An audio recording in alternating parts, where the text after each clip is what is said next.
After my husband kissed the female secretary.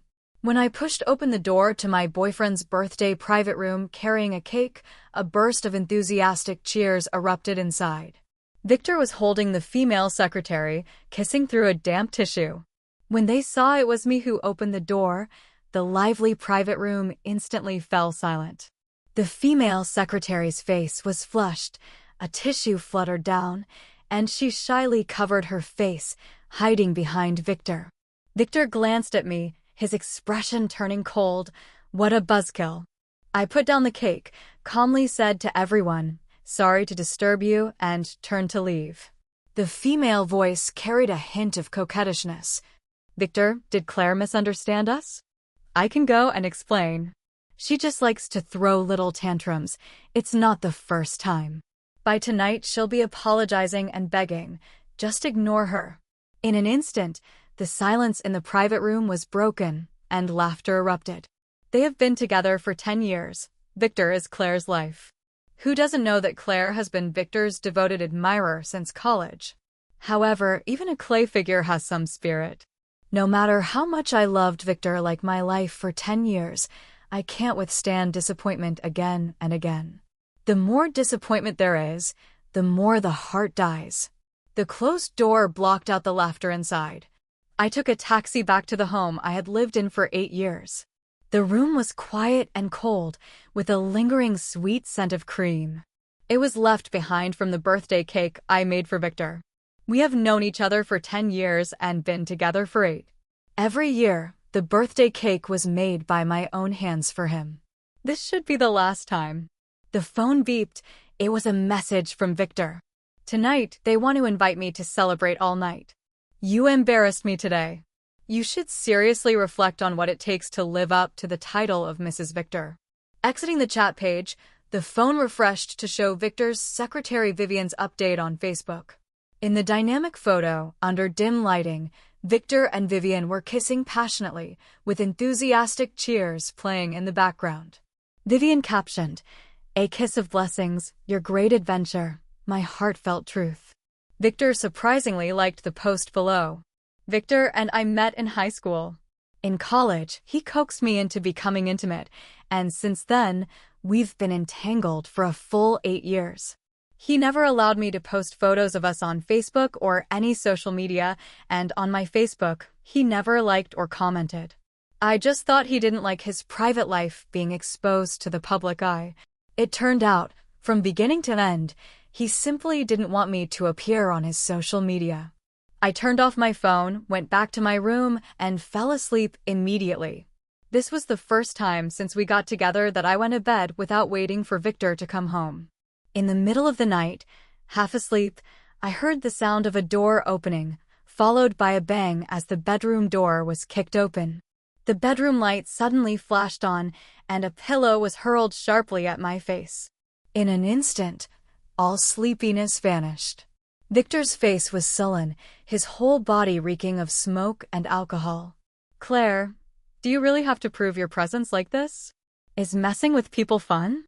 Do you know that allergies can be deadly? You were so jealous of Vivian, thinking that just because she spends every day with me, she has to make mango cream cakes, causing her allergy and sending her to the hospital? Claire, when did your heart start to become so vicious?" In his roar, I pieced together the whole story. I personally made a birthday cake for Victor with a mango filling, but Vivian, who is allergic to mango, accidentally ate it and ended up in the hospital. Yet he blamed me for all of this. Anger and disappointment overwhelmed me completely. If I had been wronged like this before, I would have shouted back at him recklessly, but now I don't even want to say a word. This relationship has rotted and stinks. There is not a single thing worth holding on to. The side of my face hurt and throbbed from being smashed by the pillow. It must be swollen. My silence was taken by Victor as a given, as if it were a default. His tone softened a bit, but still carried a chill. "Tomorrow morning, cook some porridge and take it to the hospital to apologize to Vivian.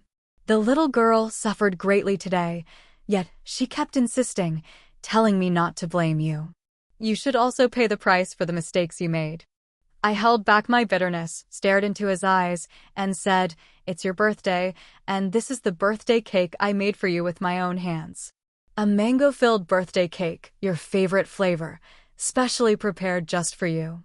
I'm not Vivian's mom, not close enough to know what foods she's allergic to.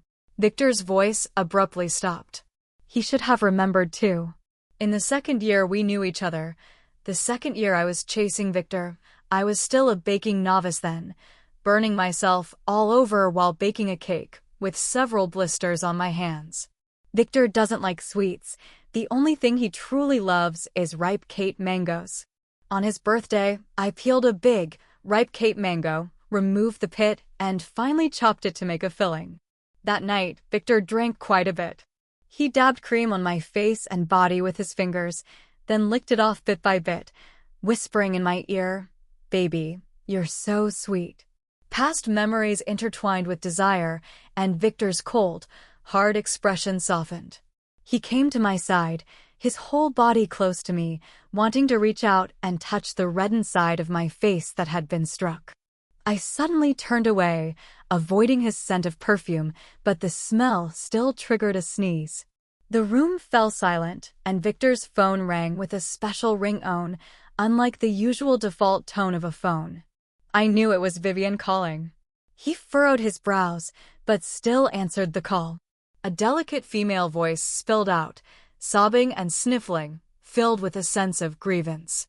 "I'm sorry for not letting you have a proper birthday."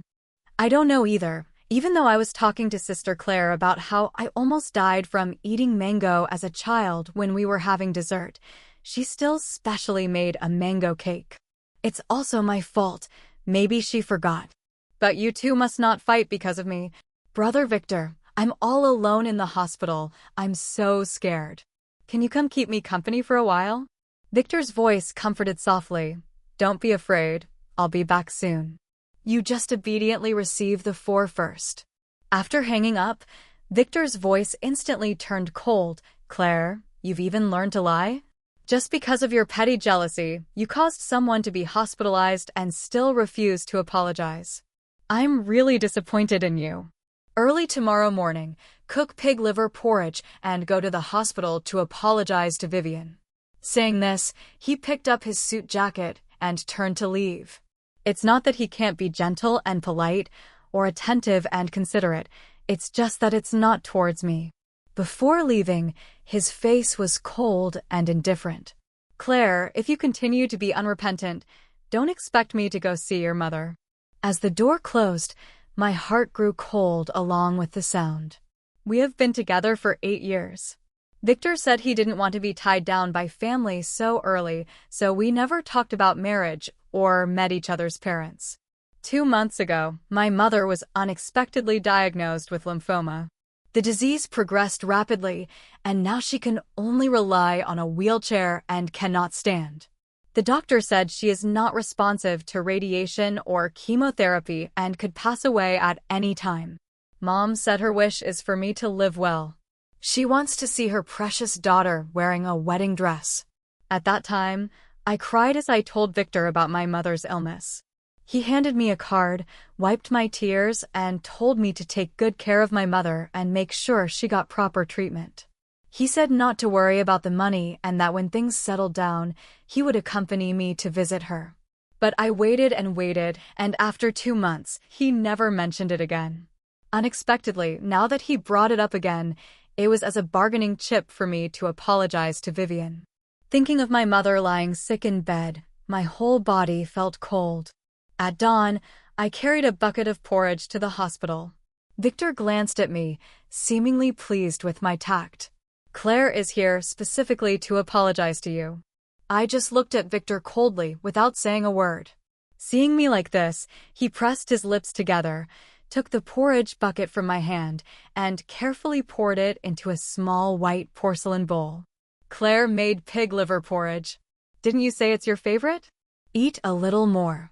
Victor socialized a lot, and after being hospitalized for a stomach bleed, I insisted on cooking various porridges to help him recover.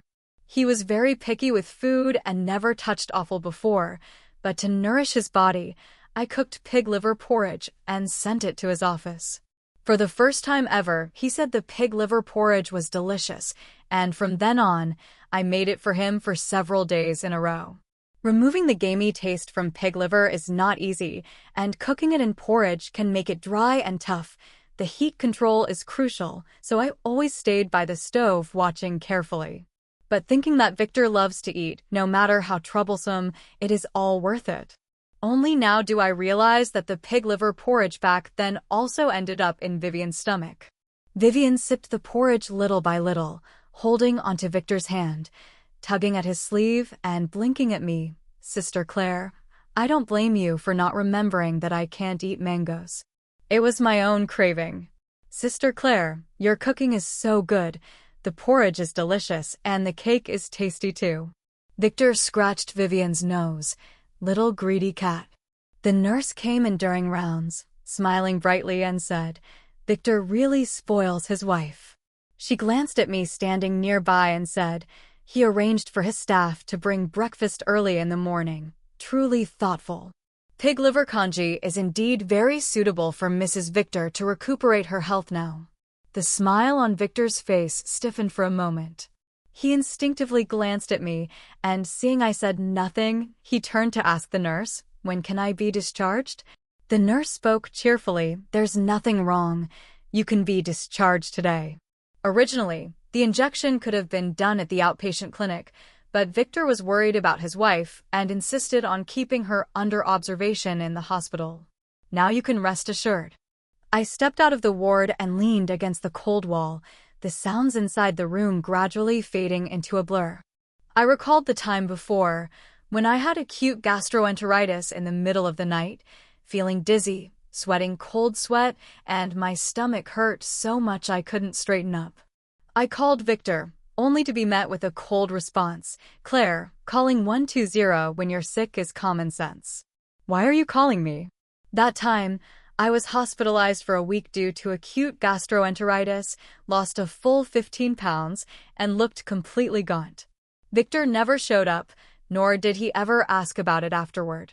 Loving or not loving, it's too simple to tell the difference. It was just that before, I didn't dare to open my eyes and look. I was only deceiving myself.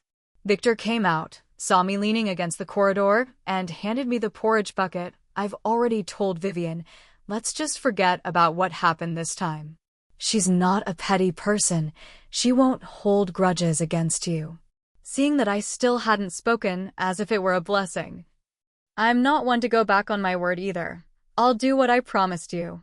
Speaking, the voice carried a hint of condescension. After these busy days, I'll go with you to see your mother. Victor kept staring at me, as if expecting me to feel grateful at this moment. No need. I replied expressionlessly. I took the porridge bucket and casually threw it into the trash bin in the hospital corridor. Victor grabbed my wrist. What kind of attitude is this? I'm just looking out for little Vivian a bit more since she's alone. I've said it many times, I only see her as a little sister. Do you have to keep making a fuss with me over this again and again? Just because you threw a tantrum, you threw away the thermos directly? Maybe I've spoiled you too much. It doesn't mean anything. Just threw away some trash. After saying that, I turned and left the hospital. Victor and I have been together for 8 years. I've always been the one chasing after him, revolving around him, everything centered on him, and I didn't even care when people around us called me his sycophant. I think he is cold on the outside, but warm at heart. 8 years of being together. Even a block of ice could be warmed by me, but I can't warm Victor. These 8 years, in the end, I was the one who forced it. A reminder from the bridal shop came through on my phone. Today, we had originally planned to take wedding photos with Victor. But it wasn't a traditional wedding photo shoot. It was just a wish I asked Victor for during New Year's, between the sheets, with glances exchanged. I said I hoped we could take a set of wedding photos together. Victor agreed, and I was overjoyed, even though both he and I knew it was just about taking a set of photos together. A girl's thoughts are hidden in every word and sentence. Victor isn't unaware, he just doesn't want to understand. I called the bridal shop to apologize, saying I couldn't come today and that I would pick up the reserved wedding dress another day. The bridal shop replied to me, Victor said Claire didn't have time, so he asked a colleague to try on the wedding dress and help take photos on her behalf. I recognize every one of these words, but when put together, I just couldn't quite understand it. But soon, I understood. Vivian's Facebook update boldly showed a wedding photo with Victor, and the wedding dress Vivian wore was the one I had specially commissioned from a designer, taking more than 4 months to complete. In the live photo, Victor and Vivian cooperated with the photography club's handsome guy, beautiful girl, come closer and embraced intimately. The familiar wedding dress, the familiar man, the familiar scene. The only difference from what I imagined was that the female lead had been replaced by Vivian. Taking several deep breaths, forcing myself to calm down, I liked Vivian's Facebook post and left a comment saying, "Best wishes 99. This relationship no longer holds even the slightest trace worth cherishing." I wandered aimlessly on the street for a long time, and it was already completely dark when I finally returned to the home Victor and I share. I didn't expect Victor to be back already. He saw me staring at him in a daze, his expression displeased. "What's wrong? What kind of look is that? Am I not allowed to come back to my own home?" "Well, I thought you were with Vivian taking wedding photos." I blurted it out. Victor came over, took my hand and rubbed it in his palm. "Little jealous one, I knew you were overthinking it." He pointed to the box on the sofa. "Here, this is for you." I brought back the wedding dress. "When you have time, we'll go take the photos." Today's one was to help Vivian. The little girl begged me for a long time. Her family is pressuring her to get married, so she's taking photos to show her family. She specifically asked me to come back quickly to explain to you, afraid you would misunderstand and overthink. I looked up at him. It was still the sharply defined face from the first time we met, his gaze sincere and open. If it weren't for the conspicuous hickey on his neck, I might have believed his words. I pulled my hand out of his. "Victor, let's break up." Victor's hand paused for a moment, as if he hadn't heard clearly. His expression suddenly turned cold. "Claire, you'd better be clear about what you're saying. If it weren't for your moodiness and your unwillingness to go to the studio yourself, I wouldn't have agreed to help Vivian. It's just a photo. I advise you not to make a fuss without reason. My patience with you has its limits. Victor, I know your patience has its limits. So, I said we should break up." "Victor, we're breaking up." He stared at me intently for a long moment, then kicked the box containing the wedding dress. The wedding dress tumbled out of the box, scattered and in pieces all over the floor. "Don't regret it." With a bang, the door was slammed shut as he left. I picked up the wedding dress that had been thrown on the floor and cut it into pieces, bit by bit with scissors. A wedding dress worn by someone else, a man whose heart is not with me, a love that I couldn't obtain even after 8 years. What is there to regret? After packing up, I moved out of the house that held 8 years of memories. Unexpectedly, my phone was flooded with messages the very night I moved back home. "Congratulations, Claire, on finally making it official after an 8-year relationship." "Congrats, Claire, your wish has come true. You've finally gotten married. Remember to send out the invitations for the wedding." I was completely confused, and then Victor's message came through. "Claire, isn't this exactly what you wanted? Are you satisfied now? Can we stop making a fuss?" I opened his Facebook and found that the pinned post was a wedding photo. In the picture, Victor and the bride in a wedding dress were embracing tenderly. The bride was shown only in a side silhouette, beautifully vague and dreamy. The caption was that Claire, good things are coming, waiting quietly for the good news. Looking at this photo, I couldn't help but laugh out loud. Because no one knows better than I do, that silhouette is Vivian. It's not me. From beginning to end, the only time I appeared on Victor's Facebook wasn't really myself. How ridiculous. It's fine, it's all over." I left a comment below, "Broken up, single, do not disturb." Then I blocked Victor and the world became peaceful. I slept soundly with my head covered, and my complexion improved a lot when I woke up. I changed into a bright outfit and went to the hospital to visit my mother. I didn't want her to see me in that ghostly, inhuman state, nor did I want her to worry about me in her final days. Unexpectedly, just as I arrived at the ward, Victor also came in carrying a flower basket. Victor is resourceful. He never asked where my mother was hospitalized, but when he wanted to, he could naturally find out. Victor was already a handsome man, and now, lowering himself with grace, he crouched beside my mother's wheelchair. "Andy, I just came back from abroad and was eager to see you. Let me peel an apple for you. Claire said you love eating them." Mom smiled and patted my hand. "Claire doesn't understand. Victor is so busy and still asked you to come over. Auntie isn't a bother at all." Full of lies, yet it made Mom's face look much rosier, and I was reluctant to shatter it all. "Auntie, please get well soon so you can attend the wedding between Claire and me." Perhaps to make the lie seem more believable, he took out his phone and showed my mom the photo of him and Vivian from the side. "Auntie, look, we've already finished our wedding photo shoot. Just waiting for you to get better soon." Mom smiled as she looked at the photo, smiling for a long, long time, then held my hand and said, "I see, my child, as long as you're happy." Saying this, she closed her eyes and turned her head toward the window. I saw a glimmer of tears at the corner of her eye. Mom wiped the corner of her eye and told us she was a bit tired, asking us to go back early. Victor and I walked out of the ward one after the other. He grabbed my wrist. "Claire, can you stop making a fuss? You got everything you wanted. I met your mom, I married you. What else could you possibly be dissatisfied with? Besides, your mother likes me a lot too, doesn't she? Are you really going to make a fuss until she dies without peace?" Yes, he always knew that I loved him, knew that I wanted to marry him, knew that my mother longed for my happiness. He held it tightly in his phone, only letting a little slip out when he thought I was being difficult or throwing a tantrum, giving it to me as a favor, waiting for me to be grateful. He even went so far as to use my mother. Suddenly, hurried footsteps came from behind, and a nurse shouted loudly, "Bed 19, Bed 19 is not doing well. Bed 19, emergency." I was frozen there, unable to move. Bed 19 was my mother, who just moments ago was holding my hand, calling me her child, telling me to live well.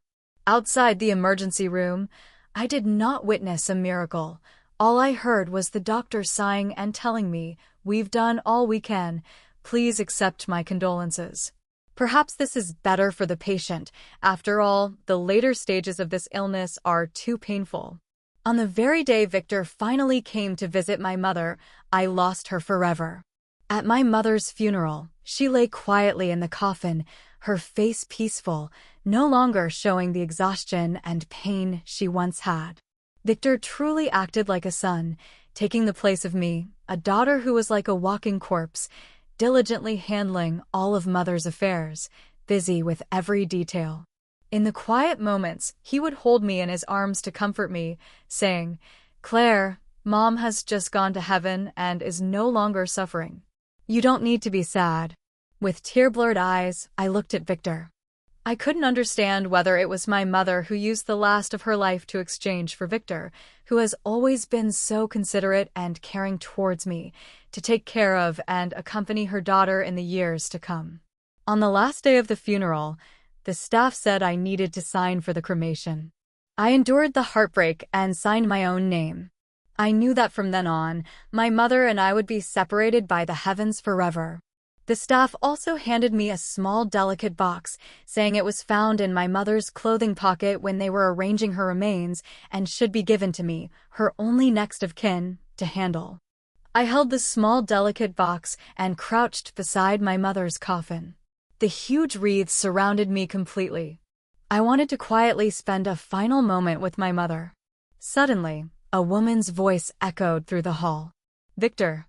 Victor's voice was cold. "Why are you here?"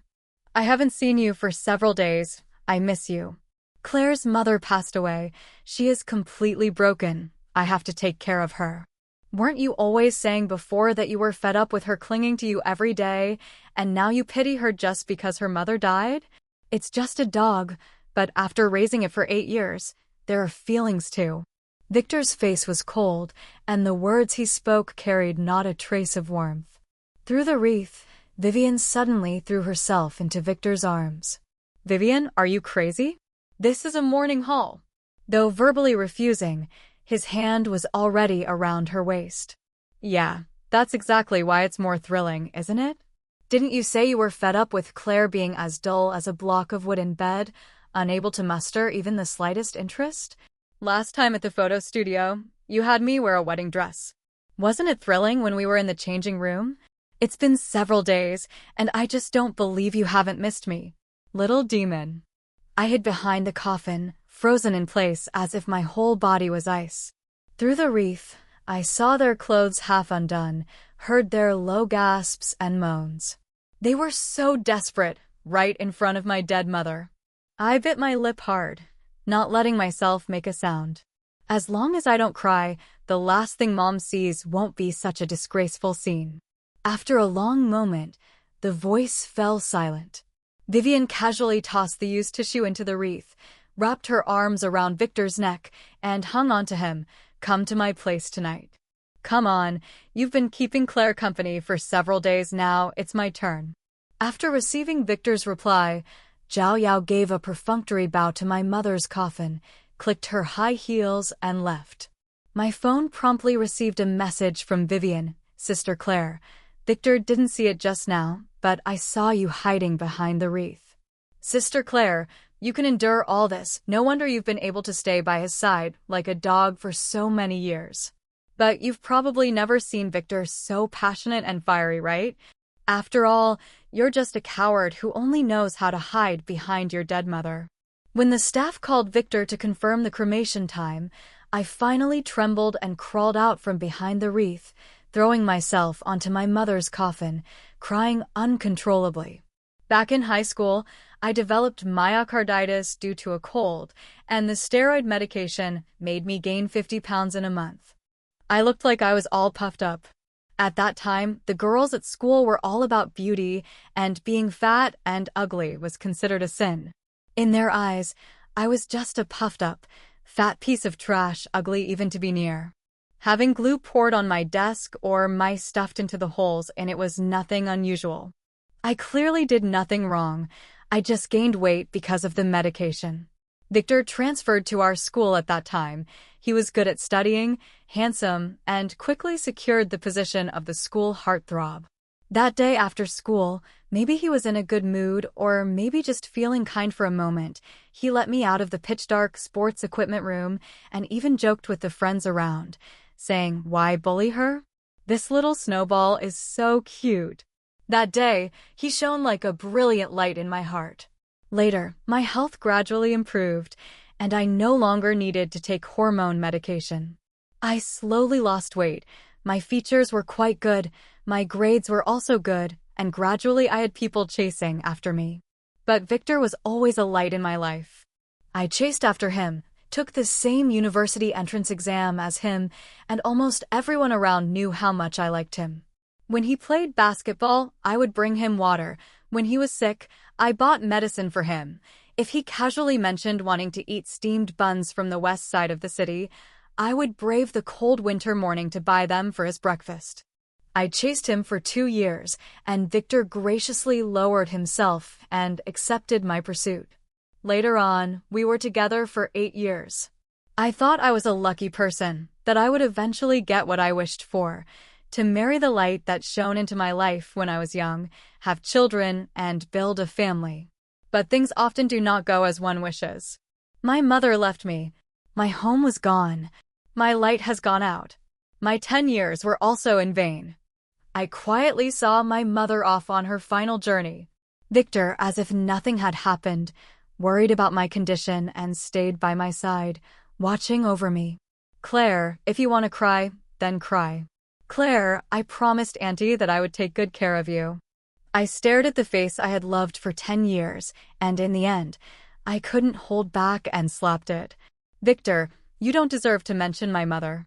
Get lost." Victor's face instantly turned cold. He then sighed. Claire, I know you're feeling upset right now. He tried to reach out to pull me, but I shoved him away. Claire, he said through gritted teeth, you better calm down. I looked at him. Calm down? How am I supposed to be calm? Is it not calm enough to watch you kissing Vivian? Or is it not calm enough to watch you deceive my mother with the wedding photos of you and Vivian? Or is it not calm enough that you and Vivian shamelessly behaved inappropriately in front of my mother's coffin? You think my mother didn't know? I opened the last box my mother left behind. Inside was a photo of me at 18. The handwriting on the back looked weak and messy, unlike my mother's usual notes. She must have endured great pain when writing it. Child, he is not a good man. Take good care of yourself. Mom will always love you. My mother, with just one glance, knew that the person in that photo was not me. In the final moments of her life, she decently preserved her daughter's dignity and devoted all her energy and care to her daughter until the very last moment. Eyes bloodshot and about to burst, yet no tears. I smashed my phone hard at Victor, but he was so stunned that he didn't react. The phone hit his forehead and blood trickled down from the corner of his brow. Victor, the past 10 years, I was blind. I only ask that from now on, you and Vivian never, ever appear in my world. Never see you again. Hearing me finish, all the color drained from Victor's face. Only a face full of bloodstains and panic in the eyes remained. And all of this no longer had anything to do with me. 7. I brought my mother's ashes back to our hometown, settled her there, and opened a small dessert shop at the foot of the mountain not far from her. On good days, I would bring a small bouquet of flowers, sit for a while by my mother's grave, and chat with him. I kept telling my mother over and over that the child is doing very well now, full of sunshine and happiness every day, so she can rest assured. Back at the shop, I would make all kinds of exquisite little cakes, strawberry-flavored, blueberry-flavored, cute in appearance, fresh in taste, and all the children around really liked them. But once, a cute little girl with her hair tied up sweetly asked me, Sister, can you make me a mango-flavored cake? I smiled and gently rubbed her head. I'm sorry, dear, I can't. I'm allergic to mangoes. Victor's perspective. Claire left, just like that, without a trace of hesitation. Actually, I shouldn't feel any discomfort at all.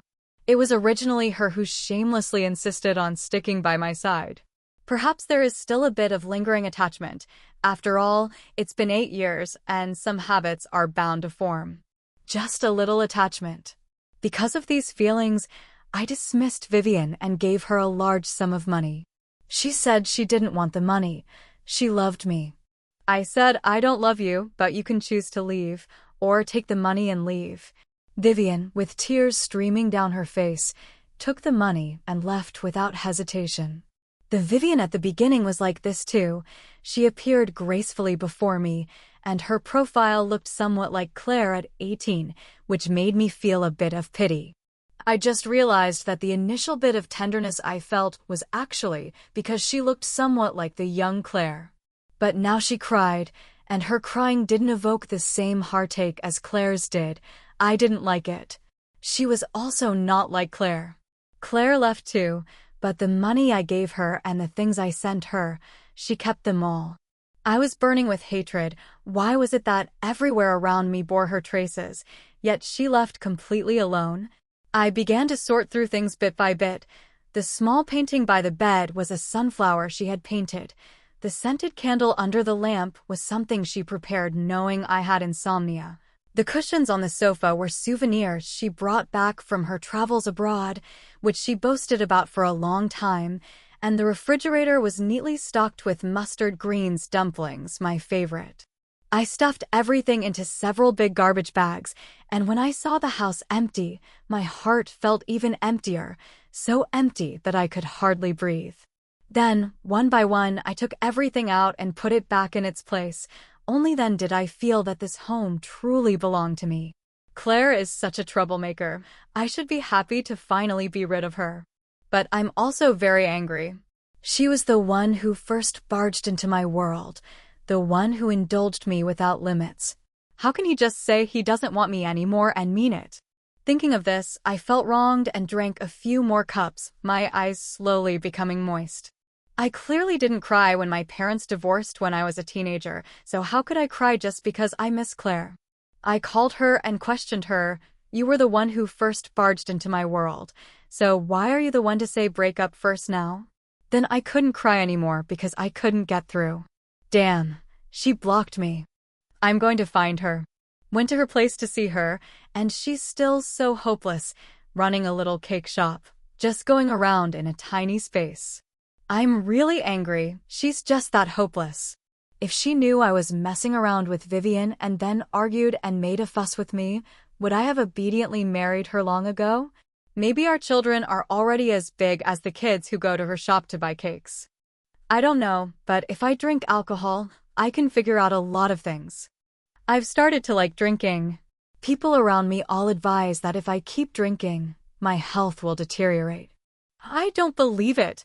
Claire hasn't even tried to persuade me yet, so what use are their words? They're useless. They even said Vivian is better than Claire? No eye for talent.